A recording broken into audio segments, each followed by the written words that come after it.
The morning sun cast long shadows across the marble steps of the Whitmore County Courthouse as Margaret Williams clutched her worn leather purse against her chest.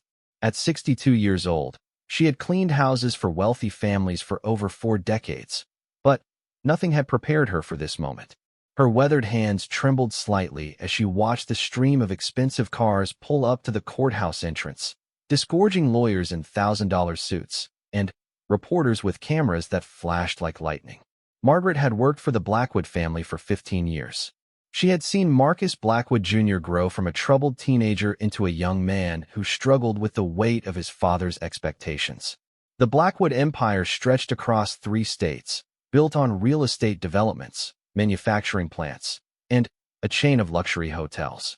Marcus Blackwood Sr., worth over $2 billion, had ruled his business empire with an iron fist and expected the same ruthless ambition from his only son. But Marcus Jr. was different. Where his father saw weakness, Margaret saw kindness. Where his father demanded cold calculation, Marcus Jr. showed compassion. She remembered the countless times she had found him in the kitchen late at night, not drinking expensive whiskey like his father, but making sandwiches for the homeless man who sometimes slept near their estate's back gate. She remembered how he had quietly paid for her grandson's medical treatments when the boy was diagnosed with leukemia, never mentioning it to anyone, never seeking credit or recognition. Now Marcus Jr. sat in the defendant's chair, accused of murdering his father's business rival, Jonathan Hartwell. The prosecution claimed that Marcus Jr. had killed Hartwell in a fit of rage after a business deal had gone wrong, leaving behind what they said was overwhelming evidence of his guilt. The media had already convicted him in the court of public opinion, painting him as another spoiled rich kid who thought money could solve any problem, even murder. Margaret knew better. She knew the real Marcus Jr., not the version the newspapers had created. 3 months earlier, Margaret had been dusting the library in the Blackwood mansion when she overheard a heated phone conversation. Marcus Sr. was shouting at someone, his voice carrying through the heavy oak doors despite his attempts to keep the conversation private. She had learned long ago that rich people often forgot that their household staff had ears, treating them like furniture that happened to move and clean. "I don't care what it costs," Marcus Sr. had snarled into the phone. "Hartwell is destroying everything I've built. Find another way to handle this situation, or I'll find someone who will." Margaret had frozen in place, her feather duster suspended above a leather-bound copy of Shakespeare. She knew she should leave, should pretend she hadn't heard anything, but something in Marcus Sr.'s tone made her blood run cold. She had worked for demanding employers before, but this was different. This was dangerous. The conversation had continued for several more minutes, with Marcus Sr. discussing what sounded like plans to ruin Hartwell's business and personal life. Margaret had heard names she recognized from the society pages, talk of bribes and threats, and references to permanent solutions that made her stomach turn. When the call finally ended, she had quickly finished her dusting and left the library, but the conversation haunted her for weeks. Now, as she sat in the back row of the courthouse, Margaret watched the prosecutor paint a picture of Marcus Jr. as a violent young man who had inherited his father's ruthless nature. The evidence seemed damning. Marcus Jr.'s fingerprints on a glass at the restaurant where Hartwell was last seen alive, security footage showing him leaving the building around the time of death, and, most damaging of all, a recording of Marcus Jr. threatening Hartwell just days before the murder. But Margaret knew that recording had been taken out of context. She had been in the next room when Marcus Jr. had made that phone call, and she had heard the full conversation. Marcus Jr. hadn't been threatening Hartwell's life. He had been warning him that his father was planning something terrible, urging Hartwell to be careful and to consider leaving town until things cooled down. "Mr. Hartwell, I don't know what my father is planning, but I heard him talking about you," Marcus Jr. had said during that phone call. "He's angry about the Harrison project, angrier than I've ever seen him. You need to watch your back. Maybe take a vacation, go somewhere he can't reach you. I'm scared of what he might do." The prosecution had played only a small portion of that recording, the part where Marcus Jr. said, "You need to watch your back. I'm scared of what he might do." Without the context, it sounded like a threat instead of a warning. Margaret shifted in her seat as the prosecutor continued his opening statement. The courtroom was packed with reporters and curiosity seekers, all eager to watch the downfall of one of the city's wealthiest families. Marcus Jr. sat silently beside his lawyer, his face pale but composed. He had lost weight during his 3 months in jail, and the expensive suit he wore couldn't hide the fact that the stress was taking its toll.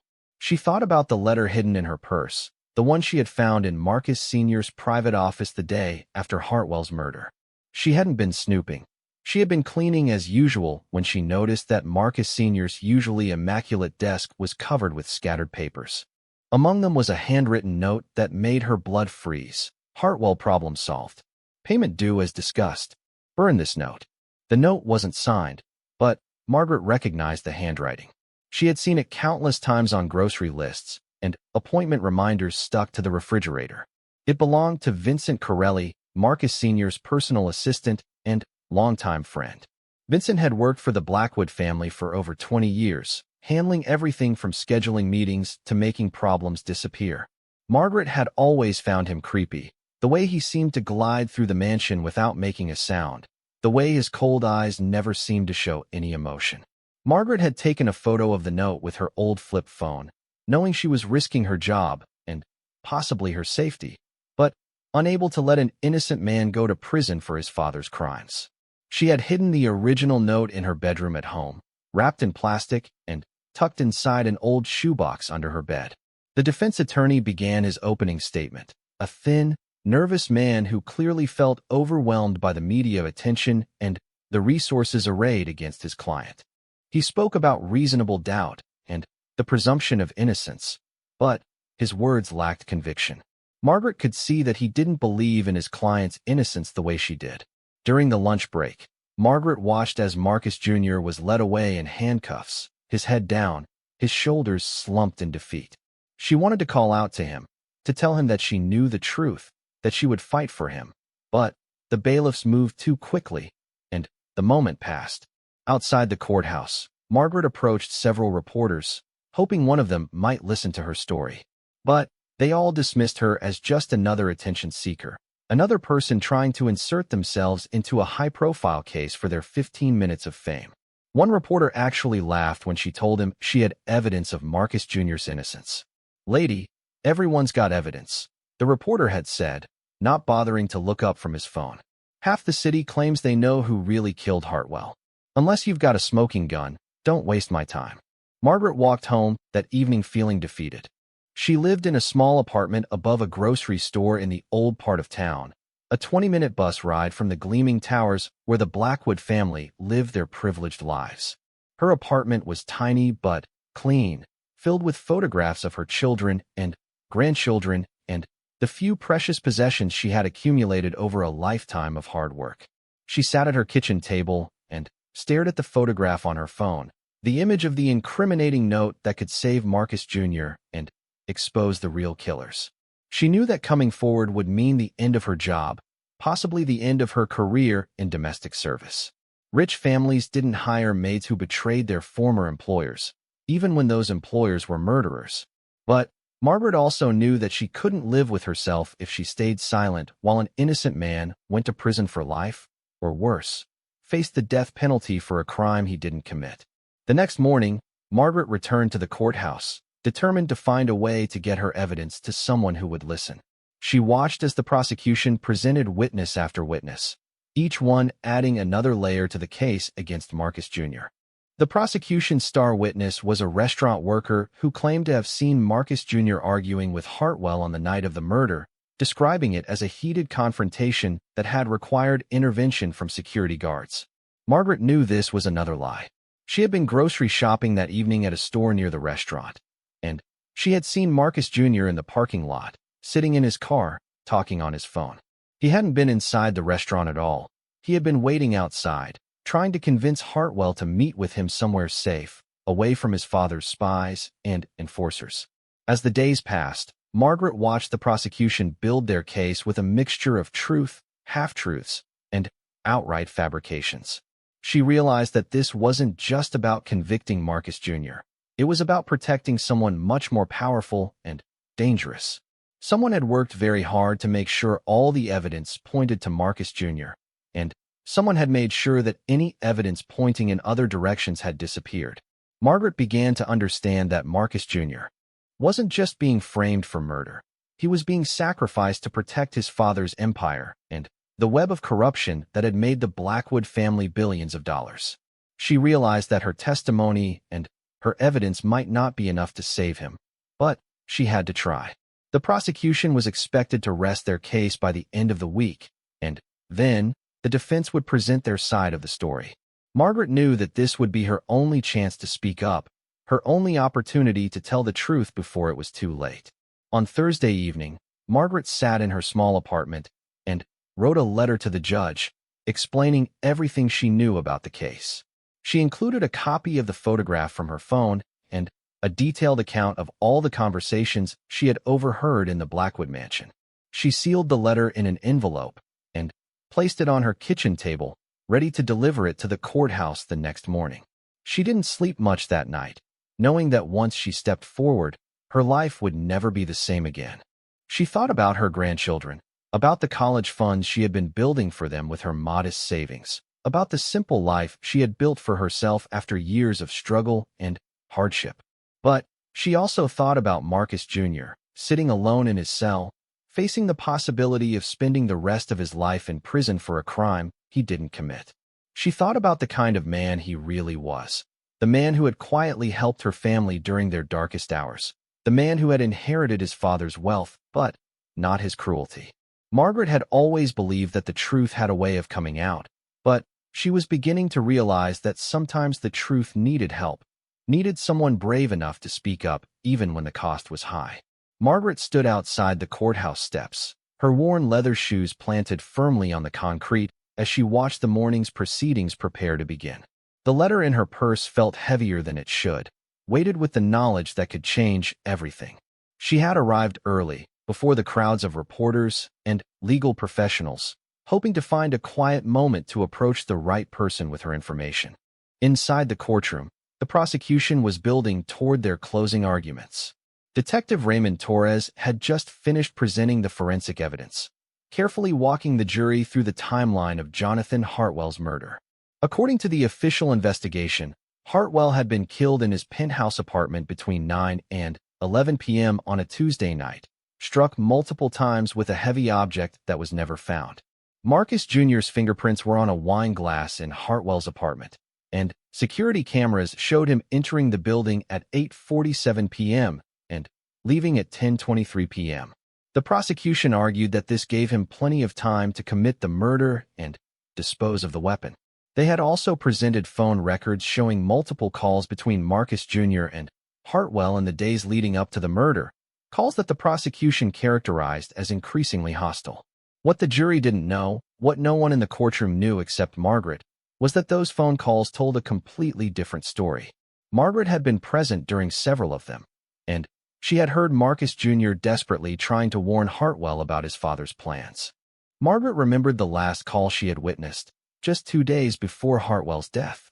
Marcus Jr. had been pacing in the mansion's conservatory, his voice strained with worry as he spoke into his phone.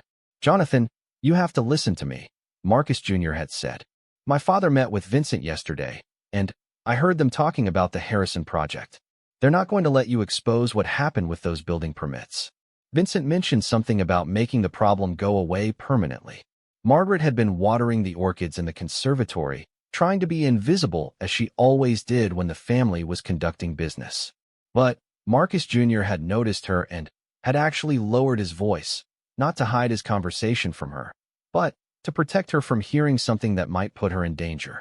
The prosecution's version of events painted Marcus Jr. as a spoiled rich kid who had killed to protect his family's business interests. But Margaret knew the truth. Marcus Jr. had been trying to save Hartwell's life, not end it. She watched through the courtroom windows as the defense attorney, Robert Chun, prepared for what everyone expected would be a weak closing argument. Chun was a competent lawyer, but he was outmatched by the prosecution team's resources and the overwhelming public opinion against his client. The media had portrayed the case as a simple story of privilege and violence, and few people were interested in hearing evidence that complicated that narrative. Margaret had tried 3 times to speak with Chun during the trial, but each time she had been turned away by his assistant or by courthouse security. They treated her like any other curious bystander, dismissing her claims about having important information.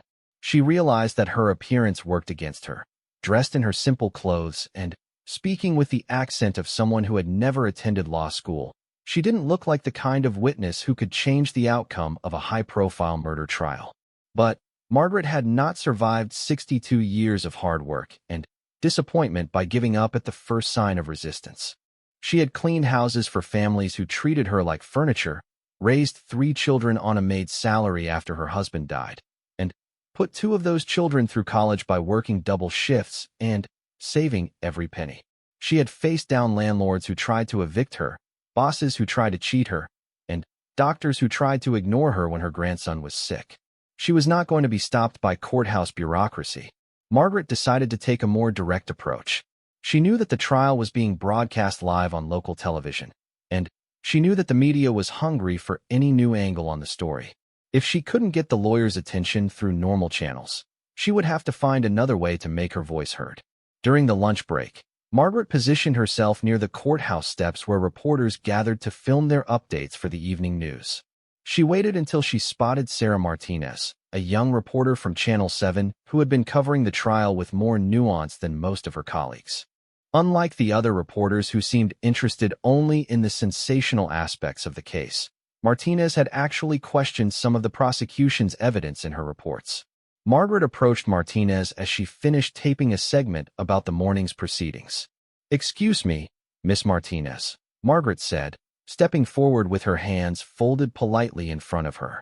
"I work for the Blackwood family, and I have information about this case that I think you should hear." Martinez looked up from her notes, her expression skeptical but not dismissive. She was in her early 30s, with sharp eyes and an intensity that reminded Margaret of her own daughter when she was pursuing her journalism degree. "What kind of information?" Martinez asked. Margaret glanced around to make sure no one else was listening, then pulled out her phone and showed Martinez the photograph of the note she had found in Marcus Sr.'s office.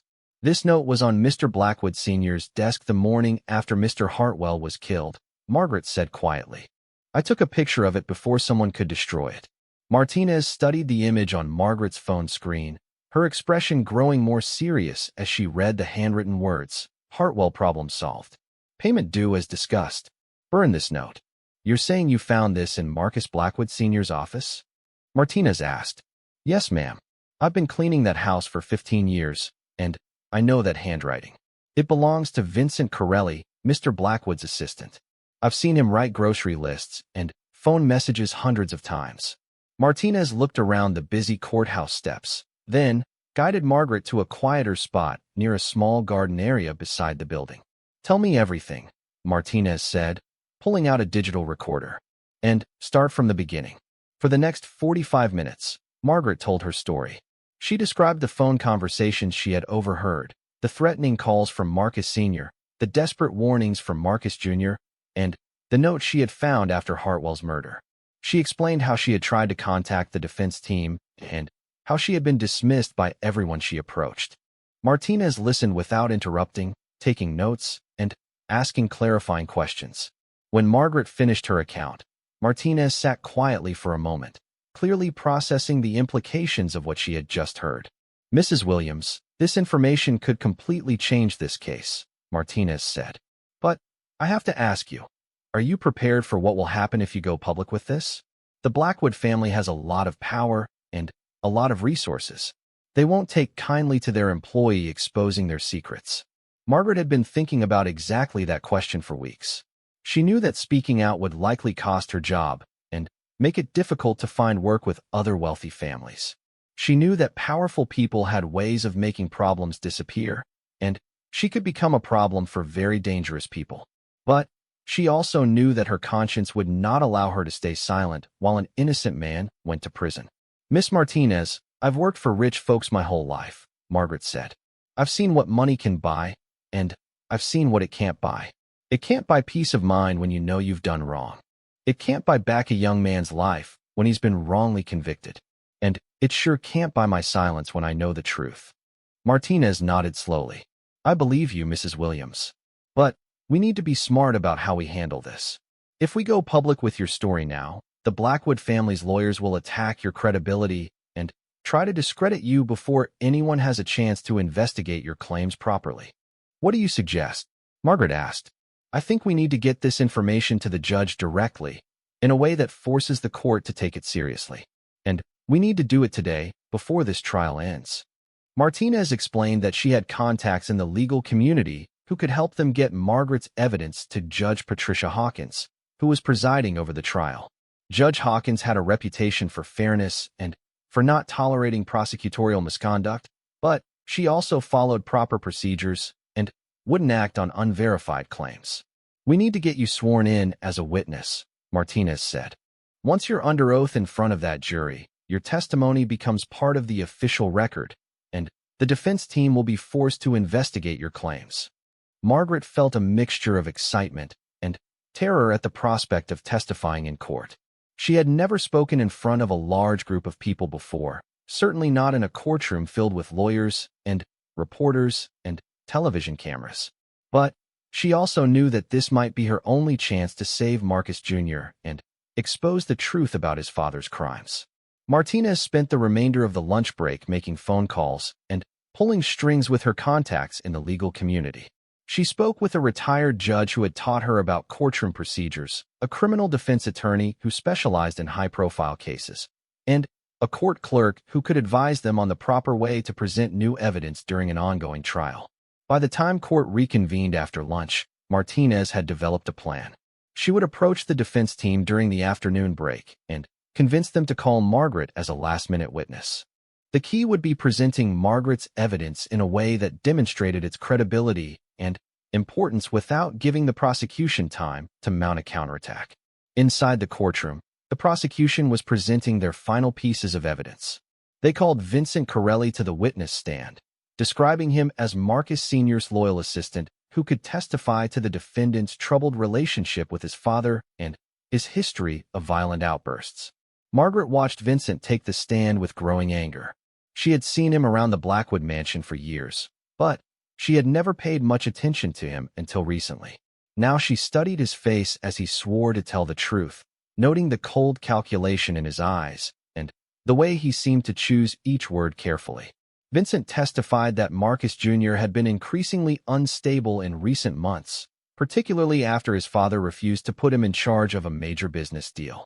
According to Vincent, Marcus Jr. had threatened several of his father's business associates and had specifically mentioned wanting to eliminate Jonathan Hartwell.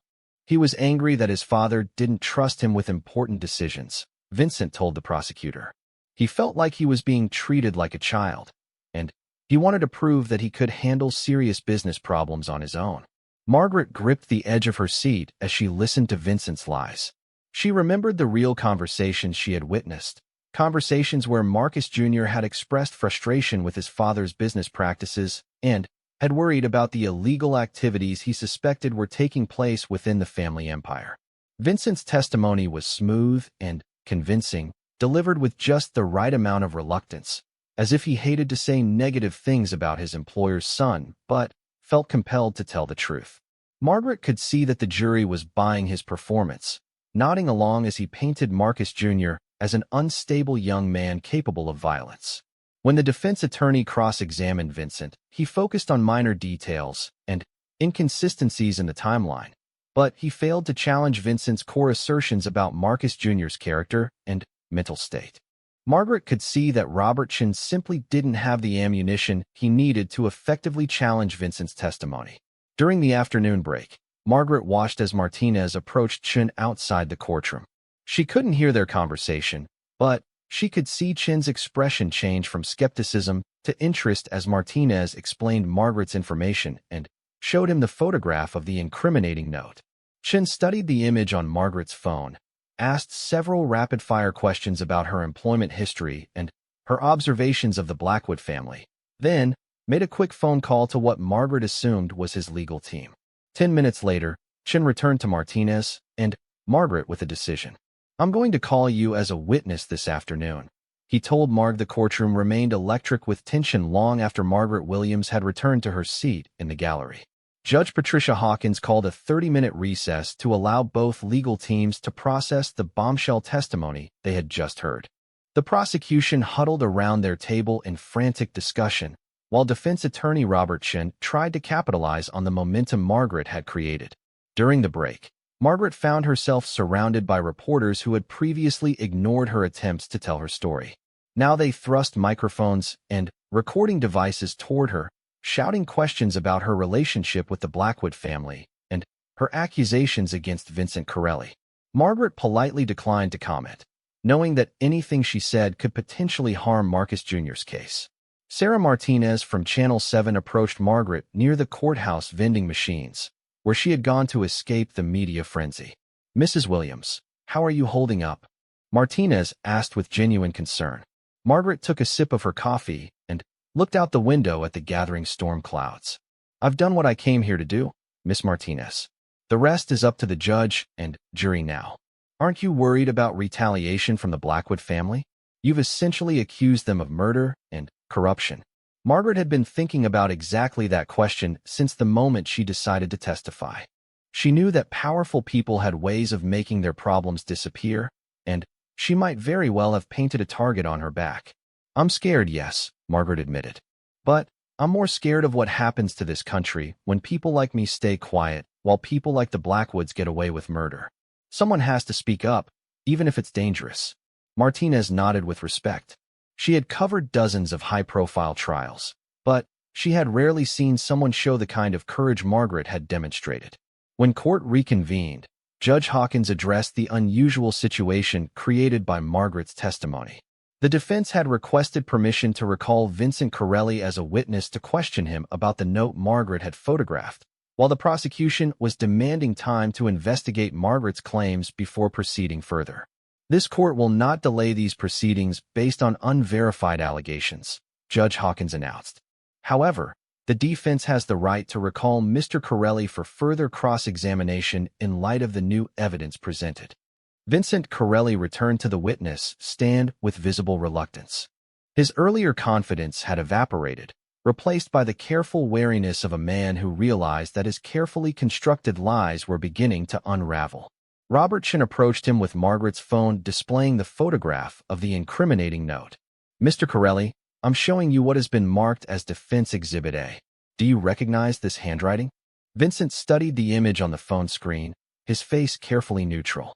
Margaret watched him from the gallery, noting the slight tremor in his hands and the way his eyes darted around the courtroom as if looking for an escape route. "I cannot definitively identify handwriting from a photograph," Vincent replied carefully. "Mr. Corelli, Mrs. Williams testified that this is your handwriting. She said she has seen your handwriting hundreds of times over the 15 years she has worked in the Blackwood household. Do you dispute her familiarity with your handwriting?" "Mrs. Williams is a housekeeper," Vincent said with barely concealed disdain. "I hardly think she's qualified to provide expert handwriting analysis." Chen pressed harder. "Mr. Corelli, the note reads, Hartwell problem solved. Payment due as discussed. Burn this note. Can you explain why such a note would be found on Marcus Blackwood Sr.'s desk the morning after Jonathan Hartwell's murder?" "I have no knowledge of any such note," Vincent replied. "And I question the authenticity of that photograph. Anyone could have written those words and claimed they came from Mr. Blackwood's office. Are you suggesting that Mrs. Williams fabricated this evidence?"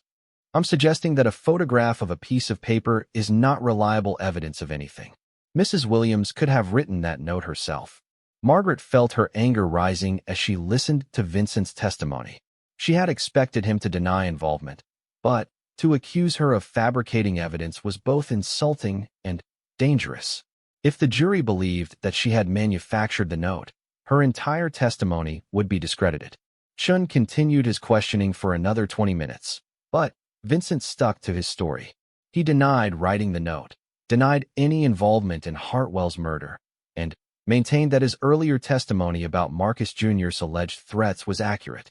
The prosecution then called a handwriting expert who had been hastily summoned during the recess. Dr. Elizabeth Foster was a forensic document examiner who worked regularly with law enforcement agencies. However, she faced a significant limitation. She only had the photograph from Margaret's phone to work with, not the original note. Dr. Foster, in your professional opinion, can you determine the authorship of handwriting from a digital photograph? The prosecutor asked. Handwriting analysis requires examination of the original document, Dr. Foster replied. Factors such as pen pressure, ink characteristics, and paper texture cannot be accurately assessed from a photograph. While certain general characteristics might be observable, any definitive conclusion would be unreliable. The prosecution used Dr. Foster's testimony to cast doubt on Margaret's evidence, arguing that the photograph could not be authenticated and that the note might not even exist. They suggested that Margaret, motivated by loyalty to Marcus Jr., had either fabricated the note entirely or misunderstood something innocent that she had seen in the office. But Robert Chin had prepared for this challenge. During the recess, he had filed a motion requesting that the court issue a search warrant for the Blackwood mansion, specifically to locate the original note that Margaret had photographed. If the note still existed, it could be subjected to proper forensic analysis. Judge Hawkins was reluctant to halt the trial for a lengthy investigation, but she also recognized that if Margaret's evidence was genuine, it could completely exonerate the defendant. After consultation with both legal teams, she announced that she would order a limited search of Marcus Blackwood Sr.'s private office to be conducted that evening by police investigators. The search would take place after court hours to minimize disruption to the trial, with both the prosecution and defense teams present to observe.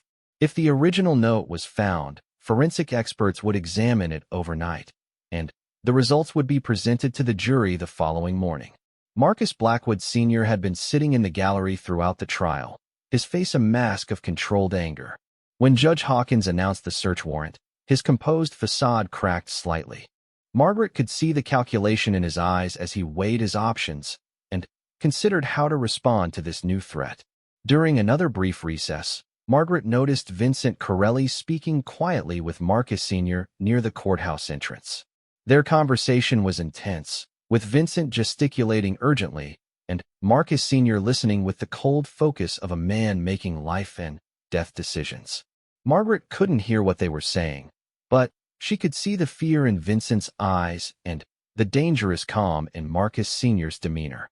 Margaret realized that the search of the Blackwood mansion would likely determine not just the outcome of the trial, but possibly her own safety.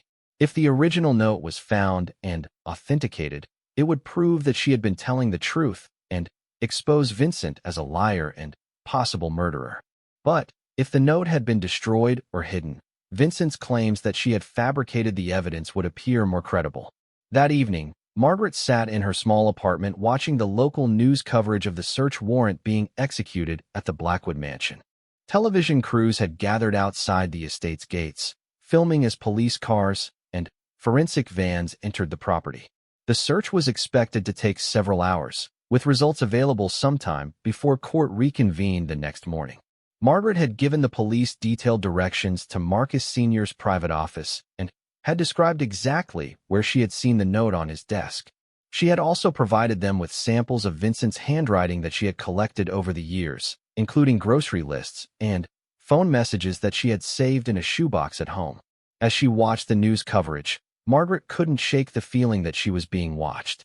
She had noticed the same dark sedan parked across from her building for the past 2 days, and she had received several hang-up calls on her home phone. She knew that if Vincent and Marcus Sr. were desperate enough to commit murder to protect their secrets, they might not hesitate to eliminate a troublesome witness. Margaret had taken precautions. She had given copies of all her evidence to Sarah Martinez, along with a detailed written statement describing everything she knew about the Blackwood family's activities.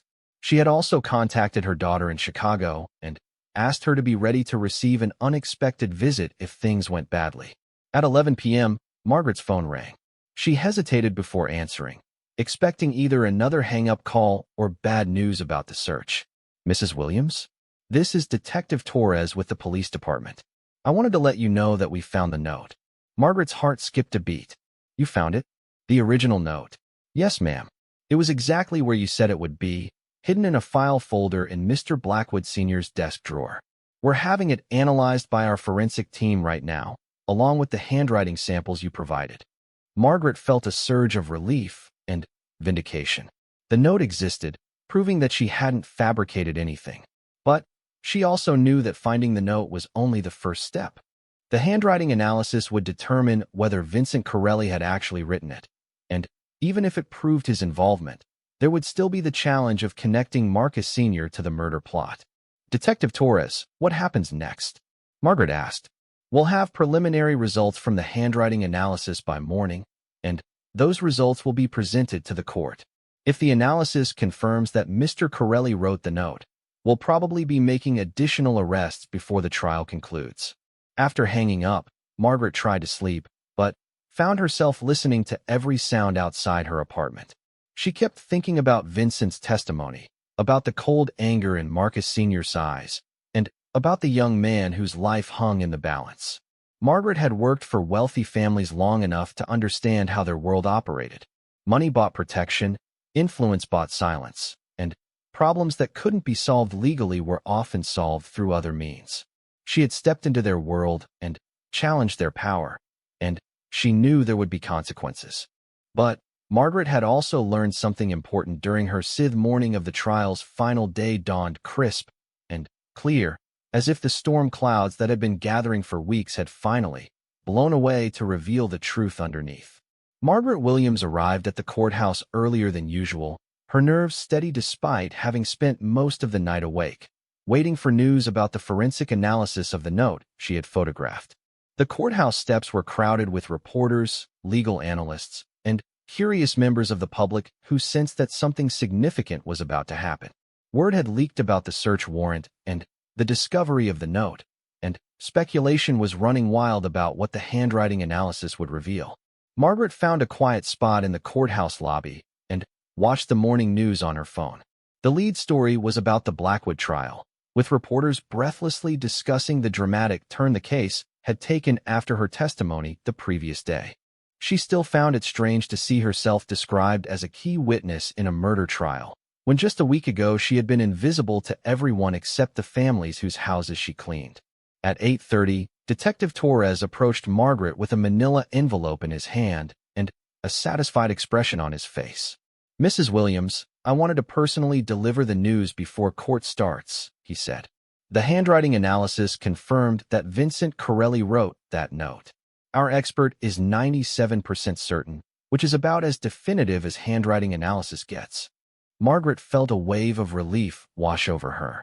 The months of doubt and fear, the sleepless nights wondering if she was doing the right thing, the constant worry that powerful people would find a way to make her look like a liar or a fool, all of it was validated by those results. "What happens to Mr. Corelli now?" Margaret asked. "We've issued a warrant for his arrest on charges of conspiracy to commit murder and accessory to murder. We're also investigating his financial records to trace the payment referenced in that note. This case is far from over." Detective Torres paused and looked at Margaret with something approaching admiration. "Mrs. Williams, I want you to know that your courage in coming forward probably saved an innocent man's life. Not many people would have risked what you risked to do the right thing." Margaret nodded, feeling both proud and sad. She was glad that the truth was finally being recognized, but she knew that Vincent's arrest was only the beginning of a much larger investigation that would likely reach into the highest levels of the Blackwood Empire. Inside the courtroom, the atmosphere was electric with anticipation.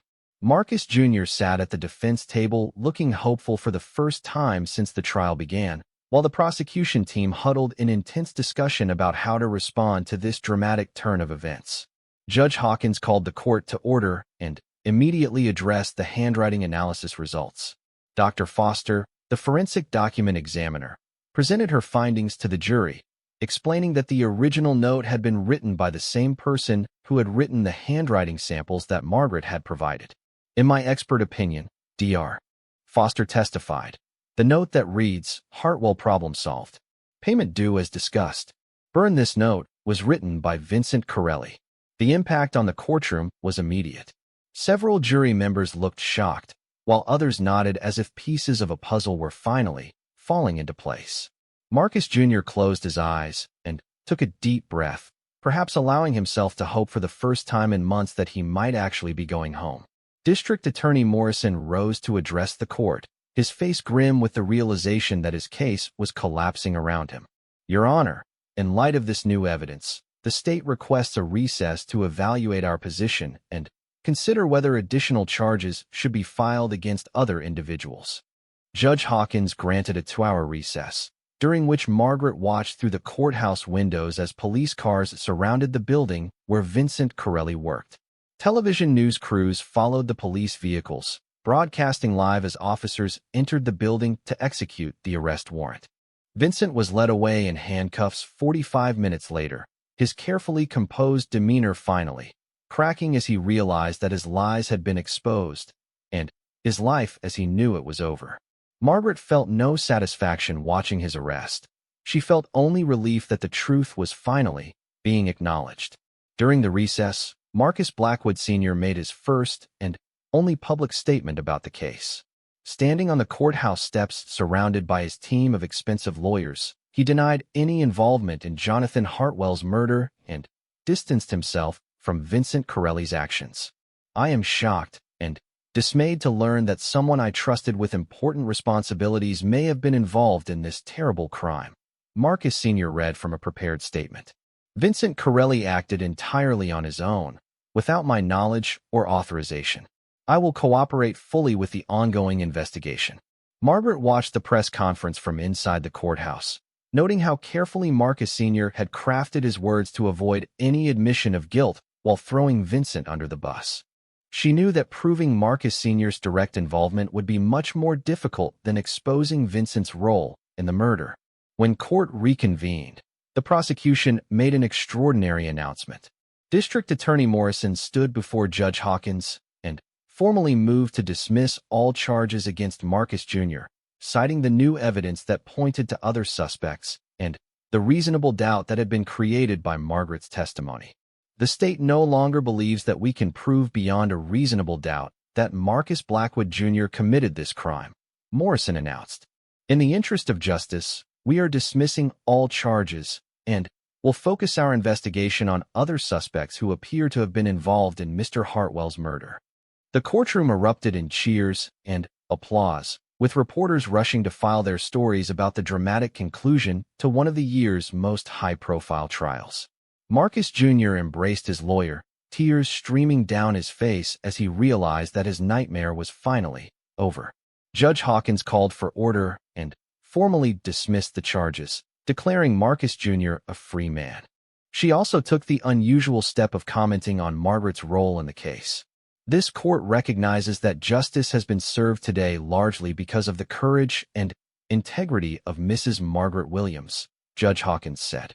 Her willingness to come forward with important evidence, despite significant personal risk, exemplifies the civic duty that all citizens share in our justice system. The judge's words were met with sustained applause from the gallery, and Margaret found herself fighting back tears as she realized that her decision to speak up had not only saved an innocent man, but had been publicly vindicated by the highest authority in the courtroom. After the trial concluded, Margaret was approached by dozens of reporters seeking interviews about her role in the case. She agreed to speak with Sarah Martinez, who had helped her get her story heard when no one else would listen. Mrs. Williams, how does it feel to know that your testimony saved an innocent man from prison? Martinez asked as cameras rolled. I feel relieved that the truth came out, Margaret replied. But I also feel sad that it took so long and that Mr. Hartwell's family had to suffer while the Rayall killers walked free. I hope they can find some peace now that the investigation is moving in the right direction. What's next for you? Do you plan to return to work for the Blackwood family? Margaret smiled sadly. No, Miss Martinez. I think my time working for the Blackwoods is over. But I'm not worried about finding other work. There are plenty of good families in this city who need help, and I've been cleaning houses for a long time. I know how to take care of myself. Marcus Jr. approached Margaret as she finished her interview. He looked younger somehow, as if a terrible weight had been lifted from his shoulders. His eyes were red from crying, but his smile was genuine. Mrs. Williams, I don't know how to thank you, he said. You saved my life.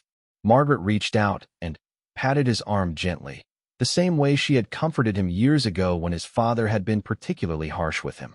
You're a good man, Marcus, she said. You tried to save Mr. Hartwell, and that's what matters. Don't let what your father and Vincent did change who you are. The world needs more people like you, not fewer. Marcus Jr. nodded, understanding passing between them. If you ever need anything, anything at all, please don't hesitate to call me. I owe you everything. You don't owe me anything, Margaret replied.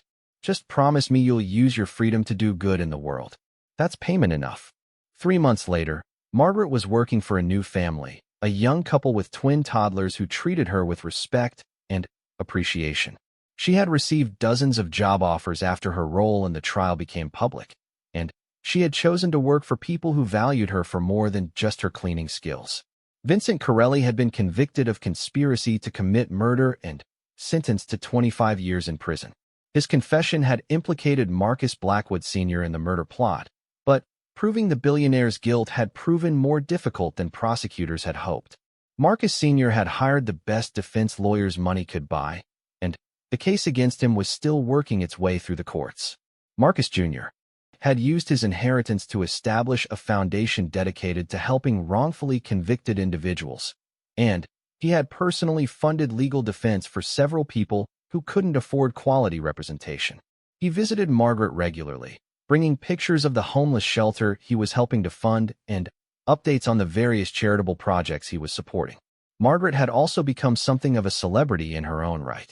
She received speaking invitations from civic organizations and law schools, and she had been profiled in several national magazines as an example of ordinary courage in extraordinary circumstances.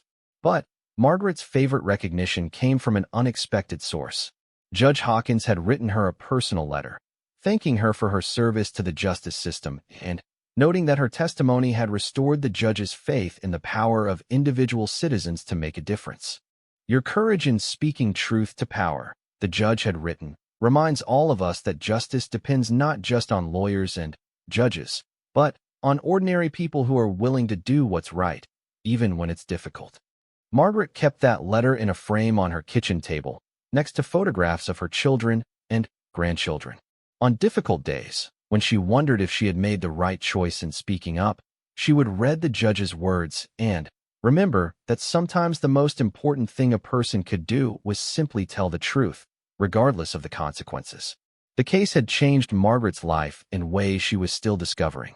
She had learned that her voice mattered, that her observations and experiences had value beyond the houses she cleaned and the families she served.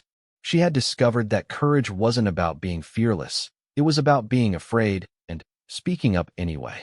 Most importantly, Margaret had learned that justice sometimes required ordinary people to do extraordinary things, and that the truth was powerful enough to overcome money, influence, and corruption, as long as someone was brave enough to speak it.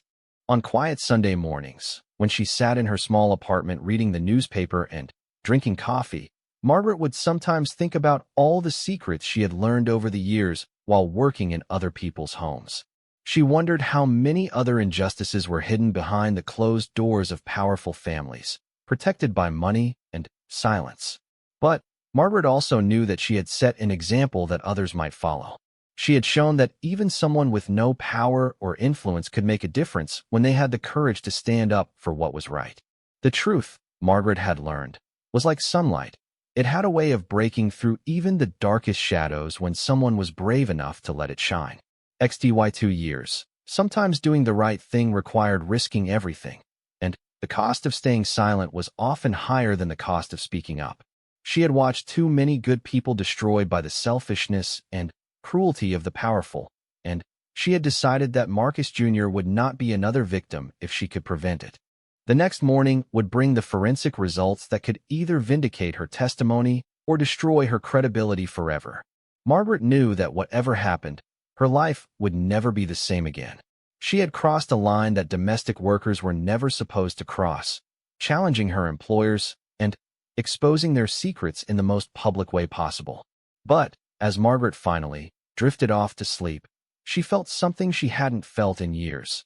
The quiet satisfaction of knowing that she had found the courage to stand up for what was right, regardless of the cost to herself. The truth was finally coming to light, and tomorrow would determine whether justice would prevail or whether money and power would triumph once again over an honest woman's courage to speak up for an innocent man.